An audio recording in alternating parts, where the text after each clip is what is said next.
We walked in to our long-term rental. There's a duplex, a basement, and I was frustrated. I had my family with me. I was embarrassed of what had occurred. We had a tenant who had moved out. Sarah manages the rentals, and the guy moved out and he's like, I'm gonna let my kiddo work there or stay there. We have a tenant upstairs who's typically very communicative and all the things, and it turned out that the rental was trashed. So what we did next didn't ruin anything, but it did increase our cash flow $900 a month. Let's go. If you don't know me, I'm Jeremy Kane. I help people build wealth through real estate by buying and selling real estate. I also coach real estate agents to make sure that we are making the most and taking the most of this opportunity that we call real estate investment and taking it to the next level. Whether it's your only house or you want to start stacking rentals, I have done so personally. I'd love to help you. So if you are that person, let's reach out. Let's have a conversation. Buying your first house or buying your first rental or anything and everything all the way to the end of your journey. I'm here for you. So let's talk about this. So we had this rental, and I've always joked that I was my worst tenant. I did have one pretty rough tenant that I had to evict up in Fort Collins and another one. So it's not always sunshine and rainbows, but being a little bit older, having, vetted these tenants and so on, having a pretty nice unit at one point, and to walk into that was really frustrating. It needed new flooring, it needed new paint. There was holes in every wall, holes in most doors, and we had to put some money into it. It did not look anything like that when this tenant came in. So that's part of the game. It's part of the rentals, part of the tenants, termites, toilets, problems that come along with rental properties. However, this one seemed a little bit different, and I'd always wondered about this unit because it is our only underground basement unit. It does have egress, it does have access to outside, it does have its own electrical panel, but I've always, seen, we've had some interesting tenants, we've had some people move in there that never actually moved here, and it's just been one of those things. The one positive tenant we have actually lives upstairs now. He moved upstairs.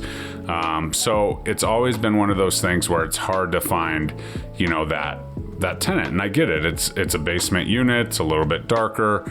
The lighting wasn't great. We fixed that. But we had to put some real money into it. So we decided, we've been doing flooring, LVP flooring on all of our units. That's been really good. It's really held up through multiple tenant changes, which was the point because carpet just wasn't doing it. So it was this one's turn naturally anyways. Then we had to fix a bunch of drywall holes. So I was like, well, we might as well put lighting in. So we had canned lighting put in, really brightened it up in there, fixed the drywall holes from both that and the other, the punches in the holes. So we fixed those. And the unit was looking really nice. And I talked to Sarah and I was like, what if we try this midterm thing? I have an agent who's working on it, who seems to, enjoy it in a close proximity to this one.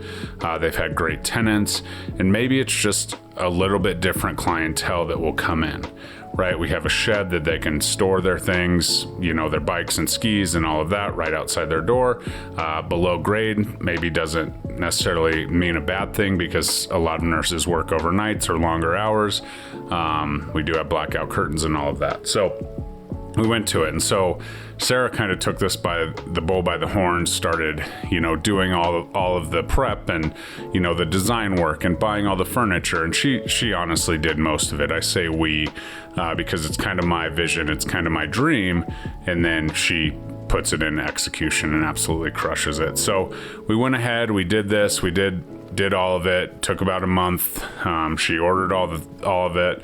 Thousands of boxes. She had her friend Amy work with a theme, and yesterday we launched it, right? And so you're looking at it and you're like, okay, what's this look like? We were renting it out for $1,850 a month. We put it up on the Furnish Finders for $2,700. Now there will be some small costs of utilities and things. We'll get internet. We were already paying partial, most of the utilities except for the energy.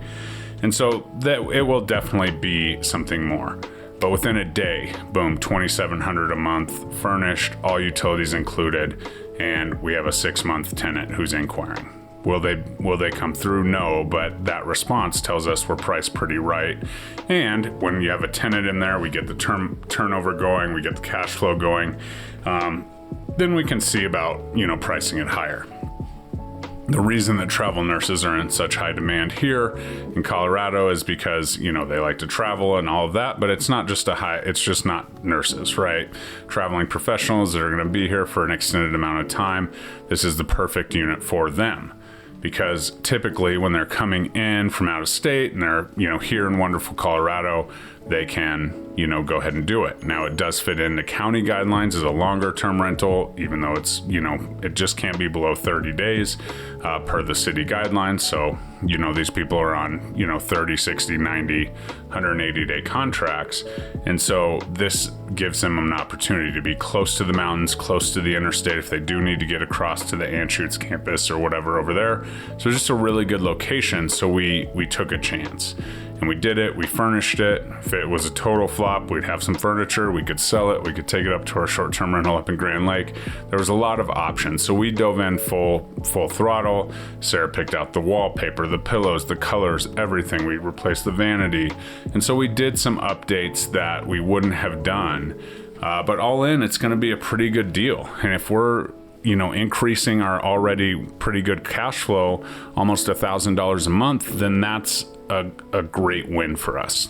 And hopefully the tenants will be, better quality because it's not a long-term commitment to live in a basement and all of that.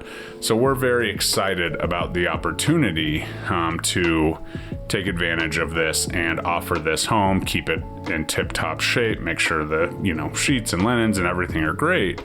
But this is something that is an added layer, right? We've always had success with the long-term rentals because we do take good care of it. We put the LVP flooring, we paint it often, we mow the lawns, we water the grass, we do all of that to keep those things nice.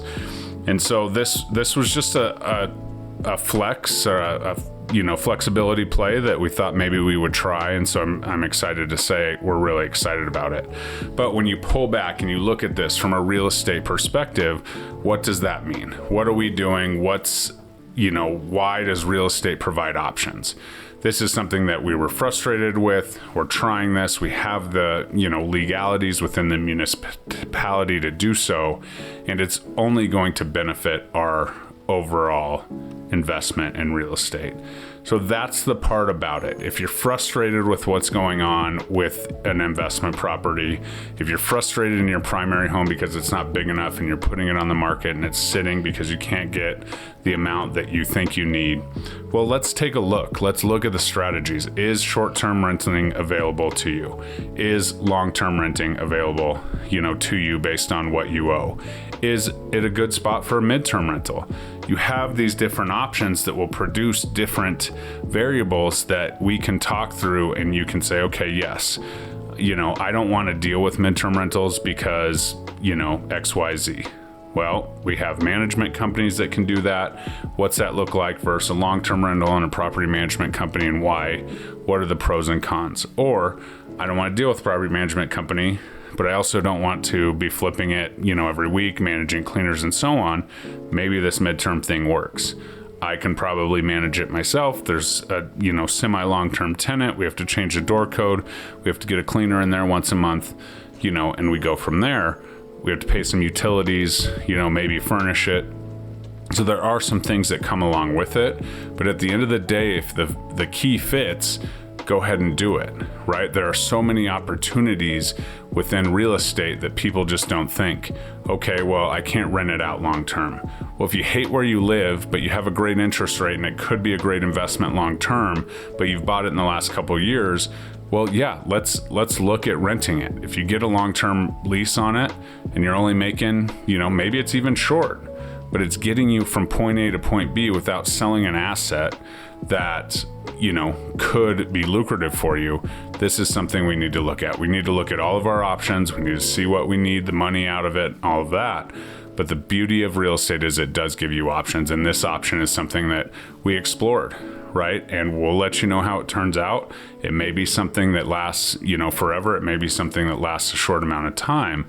But for us, with our low interest rate, the ability, we love our tenant upstairs. He's great.